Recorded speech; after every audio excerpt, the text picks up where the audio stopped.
keen. Basically, the deal involves the US gaining preferential access to hundreds of billions of dollars worth of Ukraine's critical minerals, which the Trump administration is demanding as payback for already provided aid, while offering no clear security guarantees or prospects of future aid for Kyiv in return. As you know, under Trump's leadership, the White House has vowed to end the Russia-Ukraine war as soon as possible, while shifting America's stance to echo Russia's narrative about Kyiv provoking Moscow into starting this entire war. The US is also looking to stop funding Ukraine's war effort. Just listen in to the US president's remarks. I will be meeting with President Zelensky. In fact, he may come in this week or next week to sign the agreement, and which would be nice. I'd love to meet him. Would meet at the Oval Office. So the agreement's being worked on now. They're very close to a final deal. It'll be a deal with rare earths and various other things, and he would like to come, as I understand it, here to sign it, and that would be great with me. I think they then have to get it approved by their council or whoever might approve it, but I'm sure that will happen. Meanwhile, Donald Trump and French President Emmanuel Macron displayed stark differences, and analysts actually point out, in their approach to Ukraine, exposing a divide between the United States and Europe over Trump's bid for a quick ceasefire deal with Russia. In fact, during a day of talks between the two leaders, Trump and Macron showed a friendly rapport between each other based on years of good ties, but Macron made it clear that he disagreed with Trump on some key issues as they marked 3 years since Russia invaded Ukraine in 2022. You see, Macron is the first European leader to visit Trump since he began his second term, and contrary to Trump's newly adopted stance, Macron says Russia is the aggressor in Ukraine. I support the idea to have Ukraine first being compensated, because they are the ones to have lose a lot of their fellow citizens and being destroyed by these attacks. Second, all of those who paid for could be compensated, but not by Ukraine, by Russia, because they were the one to aggress. Again, just so you understand, Europe is loaning the money to Ukraine. They get their money back. No, in fact, to be frank, we paid. We paid 60% of the total efforts, and it was through, like the US, loans, guarantee, grants, and we provided real money, to be clear. We have 230 billion frozen assets in Europe, Russian assets, but this is not as a collateral of a loan, because this is not our belonging. So they are. By the way, Trump refused to call Vladimir Putin a dictator on the 3rd anniversary of Russia's invasion of Ukraine, despite having previously described Zelensky with the same term. Now, while in the Oval Office with Emmanuel Macron at the White House to discuss the war, the US president said he did not use those words lightly, and we'll see how it all works out. Listen in. If you called Zelensky a dictator, would you use the same words regarding Putin? I don't use those words lightly. I think that we're going to see how it all works out. Let's see what happens. I think we have a chance of a really good settlement between various countries. And, you know, you're talking about Europe, and you're talking about Ukraine as part of that whole situation. The other side has a lot of support also. In the other crucial development, the United Nations General Assembly has backed a resolution drafted by Ukraine and the European Union condemning Russia on the 3rd anniversary of its full-scale invasion, spurning a rival US resolution reflecting Donald Trump's split with Europe and growing union with Putin. In fact, the United States, Russia, Belarus, and North Korea voted against the resolution, as 93 countries voted in favor. In a win for Ukraine on the 3rd anniversary of Russia's invasion, the United States failed to get the UN General Assembly to approve its resolution, urging an end to the war without mentioning Moscow's aggression. And the Assembly approved a dueling European-backed Ukrainian resolution demanding Russia immediately withdraw from Ukraine. So as I mentioned, 93 voted in favor. India and China abstained from voting. US and Russia voted against the resolution. Jessica Stone joins us live from Washington with a roundup of all that's been happening. Jessica, we're seeing an extraordinary shift in US policy since Donald Trump's election. Sharp divides on display between Europe and the US when it comes to resolving the war. Take us through all the latest developments. Yeah, a lot of division on display, both in Washington at the White House and at the United Nations up there in New York City. Let's begin with the division in the White House. You outlined a lot of the differences between Macron and U.S. President Donald Trump when it comes to Ukraine. During the Oval Office, you saw Macron correct Trump's assertion that the U.S. was giving grants while the Europeans were giving loans. Then during the press conference, which you see there, Macron warned that reaching peace must not mean surrendering Ukraine, a stark warning there.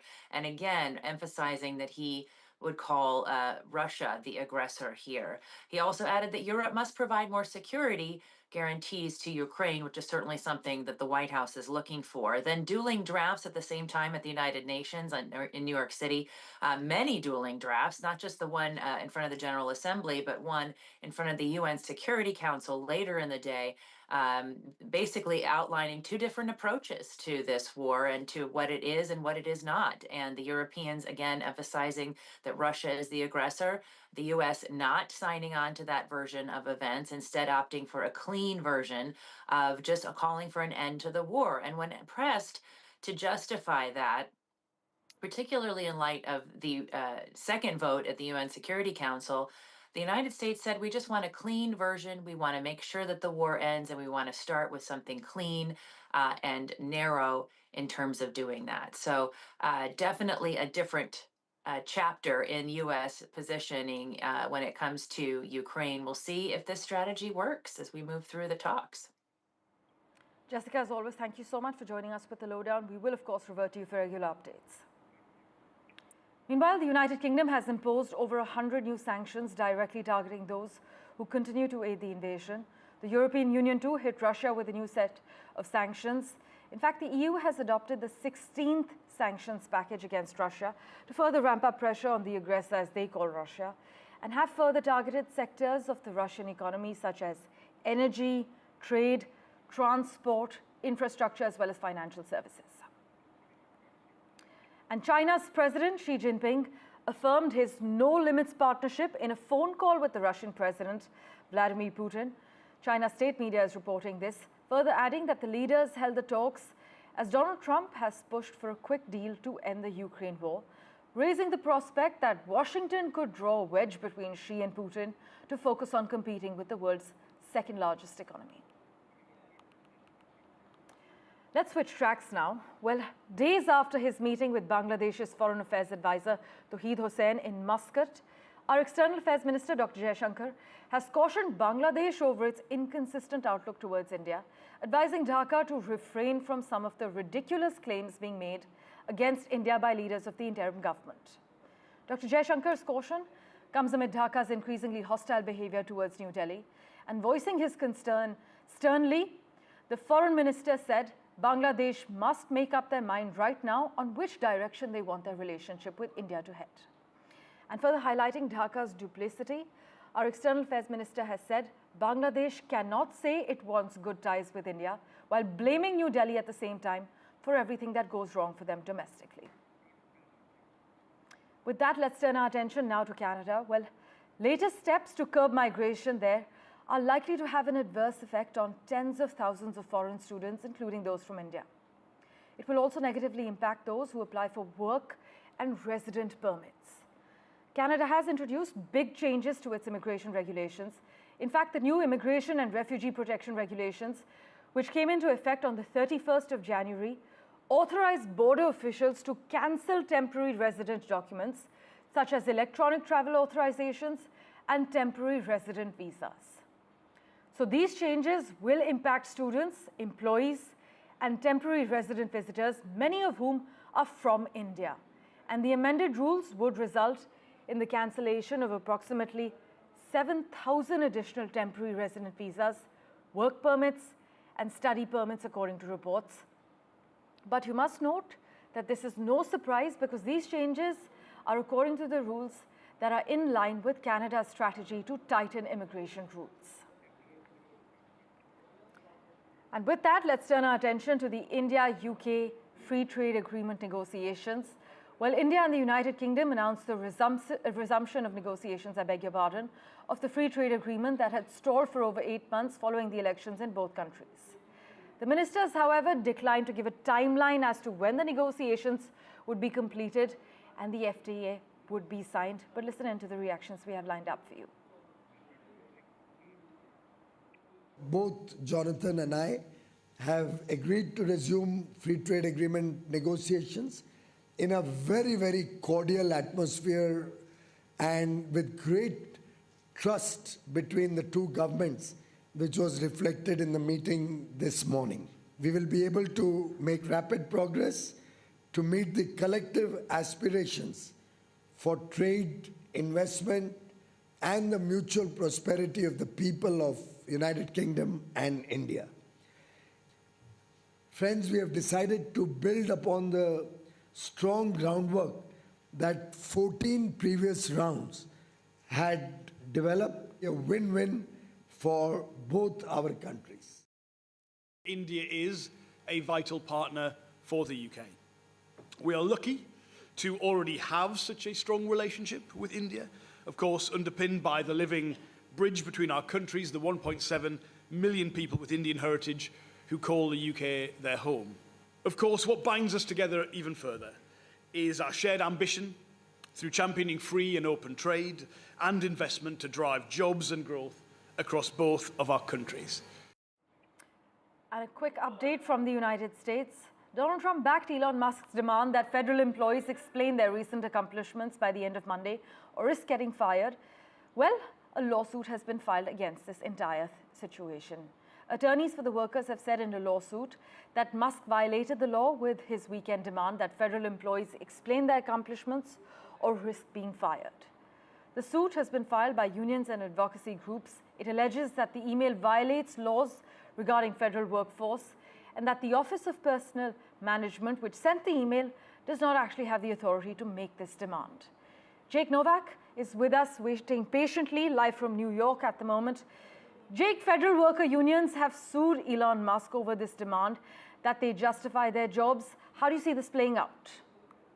Well, what a ridiculous demand from these unions to say that just asking what they did, you use the word accomplishments. It doesn't have to necessarily be accomplishments. They were asked to describe what work they did over the past weekend. Those of us who work in the private sector are used to these kinds of demands all the time. The federal workers that you mentioned earlier, they have a union. And when the federal workforce in America was drastically expanded under President Franklin Roosevelt, they wanted to unionize. And President Roosevelt very wisely didn't allow that because he knew that those workers would use that union power not to really be accountable to the public. But under President John F. Kennedy, they finally got enough influence over the president and they did get him to allow these unions. And here's what we're seeing now. You know, we don't just have a larger federal workforce than we did 50 or 60 years ago. We have twice the size of our federal workforce from just 15 years ago. This has to stop. This has to be made accountable. It's not like in the United States. We don't have an aristocracy or a caste system here in the United States. But the political class wants to be treated as if they're aristocracy, and that has to stop. So they'll fight this. But I think at the end of the day, the president's authority to fire and hire and to scrutinize federal workers will be upheld. It may take until we get to the Supreme Court, but I think it will be upheld. Well, let's wait and see if the unions have a strong legal case. But Jake, thanks so much as always for making time for us on NDTV. Sure. Well, news and updates continue in a moment right here on NDTV. We're slipping into a very short break for now.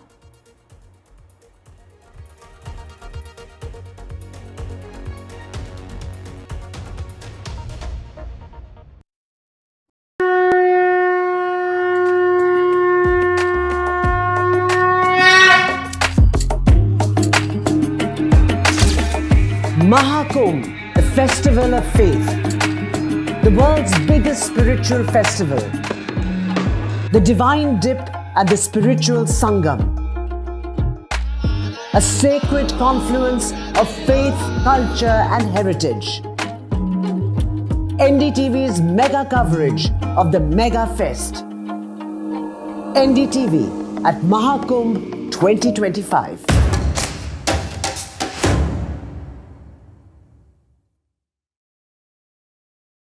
I've been reporting reporting on all issues big and small from Andhra Pradesh, Telangana, rest of South India, bringing you all the action, all that you need to know, all that you want to know. The energy of Maximum City is infectious. I bring in that energy in our news coverage from financial capital Mumbai. Covering from the southernmost part of India over the last 23 years, I bring in-depth and 360-degree coverage from the Dravidian heartland. The land of Mishti is also known for its bitter politics. I have seen much water flow under the Howrah Bridge, covering Bengal in all its vivid colors.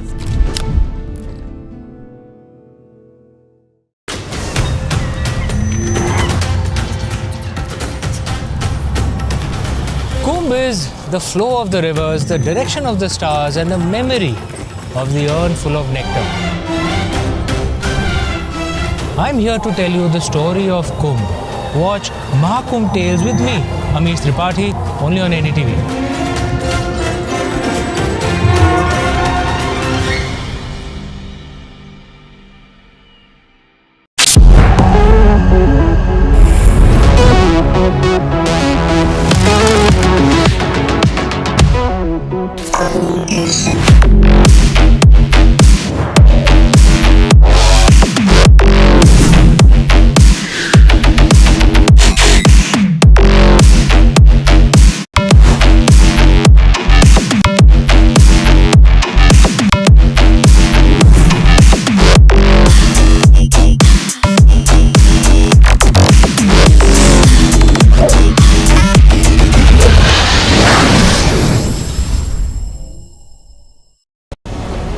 Very warm welcome to you all for this NDTV Profit Conclave, which is themed on Viksit Bharat.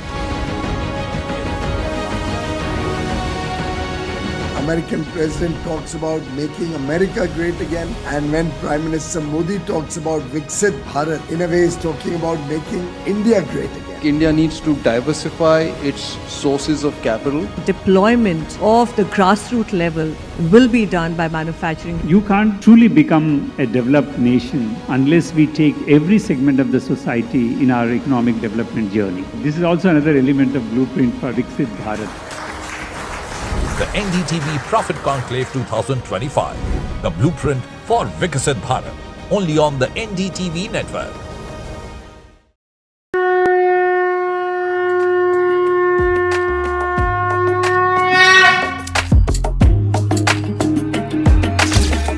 Mahakumbh, a festival of faith, the world's biggest spiritual festival, the divine dip at the spiritual Sangam,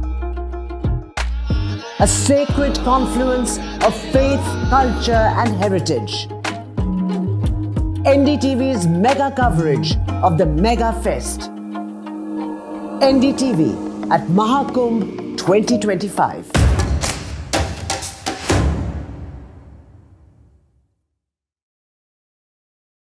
I've been reporting on all issues big and small from Andhra Pradesh, Telangana, rest of South India, bringing you all the action, all that you need to know, all that you want to know. The energy of Maximum City is infectious. I bring in that energy in our news coverage from financial capital Mumbai. Covering from the southernmost part of India over the last 23 years, I bring in-depth and 360-degree coverage from the Dravidian heartland. The land of Mishti is also known for its bitter politics. I have seen much water flow under the Howrah Bridge, covering Bengal in all its vivid colors.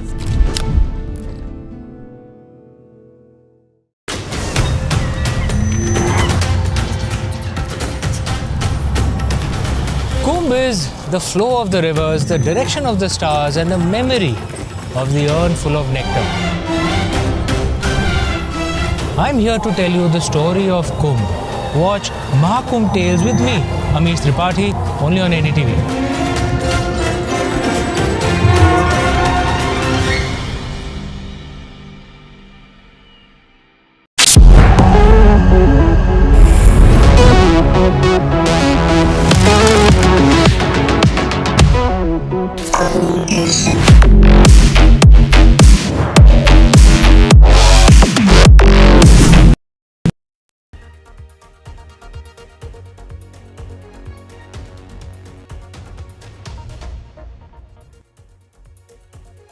And to a tragic collapse that has been caught on camera, 3 workers were killed and 5 others were injured in South Korea's highway construction site collapse. A bridge collapsed, as you can see on your screens, at an expressway construction site.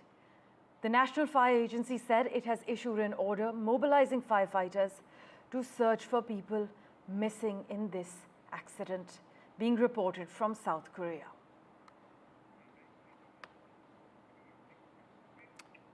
Let's turn our attention to Canada now. More than 2 lakh people from Canada have signed a parliamentary petition calling for their country to strip Elon Musk's Canadian citizenship because of the tech billionaire's alliance with Donald Trump, who has spent his second US presidency repeatedly threatening to conquer its independent neighbor to the north and turn it into its 51st state. Well, meanwhile, in this exclusive snippet, Gauri Dwivedi speaks to Google DeepMind's Pushmeet Kohli on the future of India's AI journey. Listen in. You mentioned about the models. One is that, where does Google find that balance between open source and proprietary? You've got to make money. You're a large corporation. You're accountable to your shareholders. But at the same time, you're talking about scientific innovation that impacts humanity. Yeah, so I think these discussions, these decisions are taken with a lot of thought in the context of models like AlphaFold.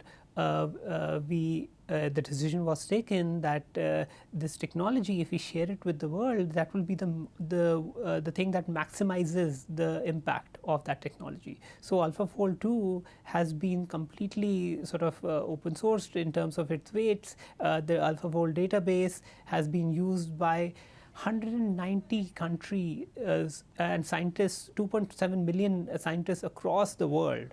So it just shows you the accessibility and the democratization power of this sort of technology. In some other sort of models, where you have to sort of continuously make improvement, it doesn't make sense, or it's not very easy to open source every other day as these sort of technologies sort of improve. So we sort of rely on a more closed source mechanism also to sort of protect both commercial as well as safety considerations.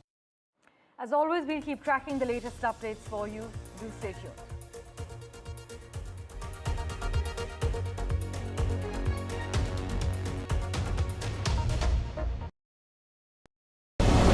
Very, very warm welcome to you all for this NDTV Profit Conclave, which is themed on Viksit Bharat. American president talks about making America great again, and when Prime Minister Modi talks about Viksit Bharat, in a way is talking about making India great again. India needs to diversify its sources of capital. Deployment of the grassroots level will be done by manufacturing. You can't